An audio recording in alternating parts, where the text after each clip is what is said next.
Les gars, Roger est décidé à faire du mal à Sophie et à sa fille Brenda. Je vous explique tout. Vous vous souvenez sûrement que la dernière fois, Sophie était dans sa maison avec sa sœur Béa lorsque la maison a commencé à trembler. En fait, Sophie et Béa n'ont pas supporté, elles ont fui et elles sont tout de suite allées chez Roger pour demander à celui-ci de déhanter la maison de Sophie parce que oui, les esprits maléfiques de Roger sont en train d'hanter la maison de Sophie. La réponse de Roger était tout simplement glaçante. Il commence d'abord à dire à Béa qu'elle a une très bonne chair et que sa chair serait facile à manger. Lorsque Béa comprend ça, mon frère, elle ne veut plus rien comprendre. Elle prend le marathon, elle court et elle part elle seulement sans regarder le derrière. C'est donc comme ça que Sophie reste par derrière, fait comprendre à Roger que Roger ne la fait pas du tout peur. Que s'il pense qu'il est le seul sorcier, elle également, elle est une fille du village Bamileke et que son père est un héritier d'une grande famille de sorciers. Donc eux également, ils ont de la sorcellerie chez eux et que si Roger veut faire le concours de sorcellerie, alors elle va appeler tous ses ancêtres pour qu'ils viennent se battre à ses côtés. Et tout le discours de Sophie n'a pas du tout dérangé Roger. Bien au contraire, il dit carrément à Sophie que elle doit sacrifier sa fille et que tant que sa fille serait en vie, Sophie ne doit jamais retrouver la paix dans sa maison. Les gars, lorsque Papa Loko a appris que Roger était dans la secte et que Roger a demandé à Sophie de sacrifier Brenda, Papa Loko, il n'est pas content. Ils seront immédiatement dans la maison de Roger afin de demander des comptes à celui-ci. Roger fait comprendre à Papa Loko qu'il a toujours dit que l'argent faisait partie de sa famille et que lui, il est capable de donner beaucoup d'argent à Papa Loko si Brenda venait à perdre la vie. Papa Loko a carrément dit que c'est vrai qu'il aime beaucoup l'argent et que l'argent est même un membre de sa famille, mais qu'il ne peut pas faire en sorte qu'un membre de sa famille perde la vie au détriment de l'autre. Ça m'a vraiment touché en fait. Tu sens que Papa Loko, il aime beaucoup l'argent, mais il préfère beaucoup les membres de sa famille. Voilà que Papa Loko dit carrément à Roger qu'il n'est pas le seul sorcier au monde. Que lui également, il est un grand sorcier. Il commence à retirer son chapeau, il retire ses chaussures. Il dit à Roger qu'il va lui donner un coup de poing, qu'il va seulement l'assommer. C'est comme ça que Roger commence à courir. Papa Loko le suit. C'est vraiment une scène hilarante, les gars, je vous assure. Ça m'a trop fait rire en fait. Les gars, je ne sais pas ce que Piwole a mangé, mais dites-vous bien que Piwole, mais il a vraiment changé en fait. Il a tellement changé qu'il est allé dans la maison de Passy pour causer avec Passy et sa fille Princesse. Je vous dis la vérité, il a demandé les excuses à Passy et à Princesse en toute humilité. Mais j'étais tellement dépassé, c'était tellement différent en fait.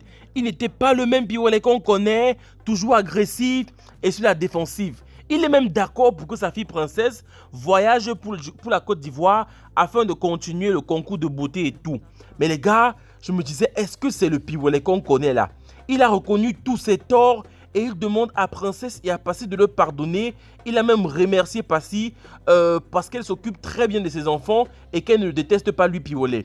Et bien entendu, Princesse et Passy ont accepté les excuses de Piwole. C'était vraiment touchant. On sentait vraiment qu'il y a du respect mutuel et de l'amour dans l'air. Quelques jours plus tard que Piwole a demandé les excuses à Princesse et à Passy, il s'en va même dans les bureaux de Passy pour dire à Passy qu'il va se marier et il annonce à Passy que l'heureuse élue n'est personne d'autre que Miranda. Il a même encore remercié Passy d'avoir forgé Miranda à son image à lui Piwole. Mais Passy était comblé en fait. Moi, j'arrive pas à comprendre comment est-ce que ça peut se faire en fait. Parce que dans la vie réelle, il n'y a pas femme qui peut accepter, arranger sa rivale comme Passy a arrangé Miranda pour Piwole. Et en plus, elle est tellement heureuse pour le mariage ou alors pour le remariage de Piwole. Là, c'est impossible dans la vraie vie, je vous assure. Les gars, vous vous rappelez sûrement que Agathe, la maman de Arnold, a fait la rencontre d'un homme qui l'a complètement changé. Elle a abandonné les habits des anciennes rimes qu'elle portait là. Les gros pagnes, les tissures sur la tête. Elle a changé de style vestimentaire. Désormais, elle arbore un style vestimentaire tellement sexy qu'ils mettent ses formes en valeur. Lorsque Arnold voit sa mère, il n'apprécie pas trop bien sûr, parce qu'il faut savoir que Arnold, il est également beaucoup ancré dans la tradition. Mais Agathe fait comprendre à son fils qu'elle croit toujours en Dieu, mais qu'elle a décidé d'être moderne à l'image de Alice. Alice était tellement heureuse, elle était fière de voir sa belle-mère complètement métamorphosée et changée, mais Arnold, on sentait qu'il était encore un peu réticent. Et bien sûr, le pasteur mytho là arrive au même moment. Lorsqu'il voit Agathe, il est dépassé. Il dit à Agathe qu'elle est une femme chrétienne et qu'elle ne peut pas sortir avec ses vêtements qui la serrent, qui tracent ses courbes et ses formes. Bien sûr, Agathe, elle se riposte tout de suite en fait. Elle tient bon et elle réussit quand même à sortir avec ses vêtements sexy. Moi, j'ai beaucoup aimé Agathe là parce que là, elle est vraiment belle et elle est encore toute jeune. Le pasteur vient donc dire à Arnold que tu vois ta mère, accepte que ta propre mère sorte comme ça aussi sexy de ta maison. Arnold dit qu'il n'a rien vu. Le pasteur dit que c'est normal que tu ne vois rien. Tu vis avec le démon dans ta propre maison. Il parle comme ça d'Alice. Alice se lève, elle dit qu'en tout cas, je pars accompagner ma belle-maman. Belle-maman! Jacques est en train de narguer le pasteur, mais le pasteur, il a un peu trop abusé de son autorité de père adoptif de Arnold. Et maintenant, Agathe est décidée à prendre sa vie en main. Et je suis tellement fier pour elle, les gars. Les gars, je vous avais bien dit que cette Karine, c'est une fille qui n'a pas de cœur. En fait, elle avait enregistré une conversation où M. Kamdem était en train de la menacer. Puisqu'elle ne veut pas remettre l'argent de M. Kamdem, elle est partie voir une maquilleuse. On a fait du make-up sur elle, en fait du make-up artistique pour la mettre des bleus et des rougeurs. Et elle est partie porter plainte comme quoi c'est M. Kamdem qui a envoyé les bandits pour la tabasser et la tuer. Et elle a donné les preuves, le voice où M. Kamdem la menaçait. Et M. Kamdem a été convoqué bien sûr au commissariat afin de répondre de ses actes. Heureusement pour M. Kamdem, il connaît la commissaire, il a expliqué tout le problème et la commissaire l'a donné raison. La commissaire a donc dit à M. Kamdem que ça va, elle va étouffer l'affaire. M. Kamdem a donné 2 millions de francs CFA à la commissaire pour qu'elle étouffe l'affaire. Preuve que le tchoko, les pots de vin existent bel et bien dans la société camerounaise. Et bien sûr, la commissaire a dit à Karine qu'elle ne recommence plus parce que oui, elle a su que Karine, elle a juste voulu profiter de M. Kamdem et tout. Et maintenant, je pense que M. Kamdem ne n'aura plus jamais affaire à Karine. Gars, vous n'êtes pas prêts à ce qui va suivre. Kim est rentrée, Kim est de retour.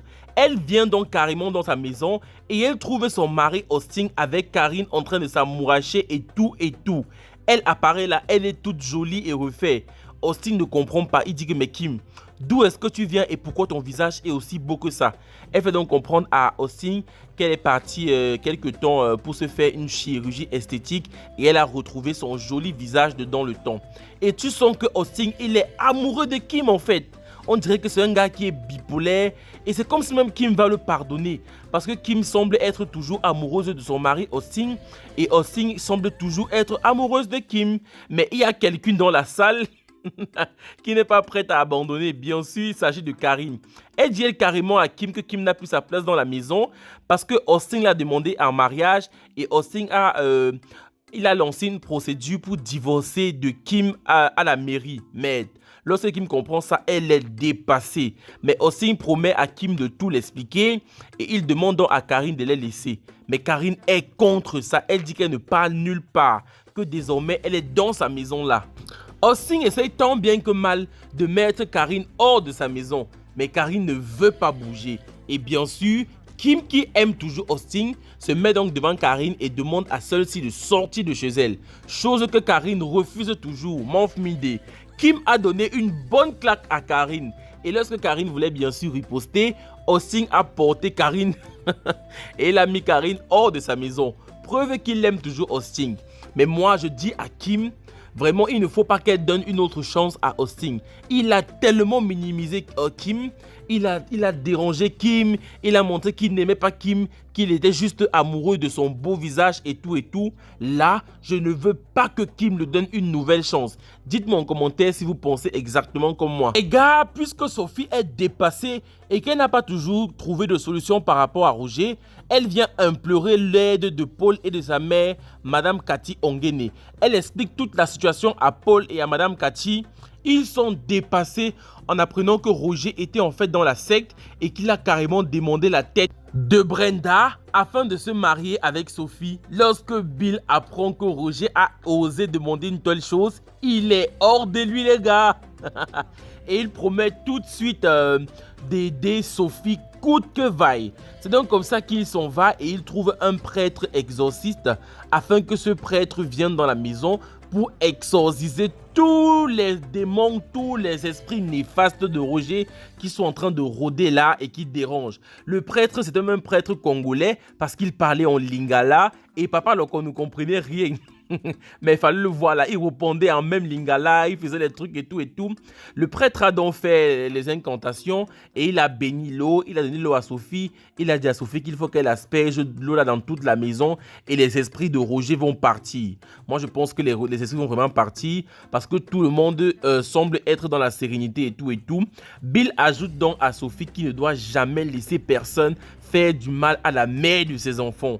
Tu sens qu'il y a de l'amour qui est en train de vouloir renaître, que Bill et Sophie vont se remettre ensemble. Moi, j'ai hâte. Dites-moi en commentaire si vous pensez comme moi que Bill et Sophie vont se remettre ensemble. Les gars, vous vous rappelez sûrement que Anna avait voulu prendre beaucoup des biens de M. Barga lorsqu'il était dans la sorcellerie, lorsqu'elle avait envoûté.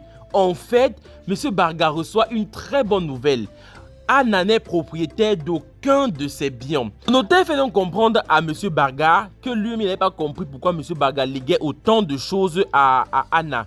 Et du coup, il n'a pas finalisé les papiers, donc tous les terrains sont encore au nom de M. Barga. Fallait voir M. Barga en train de danser.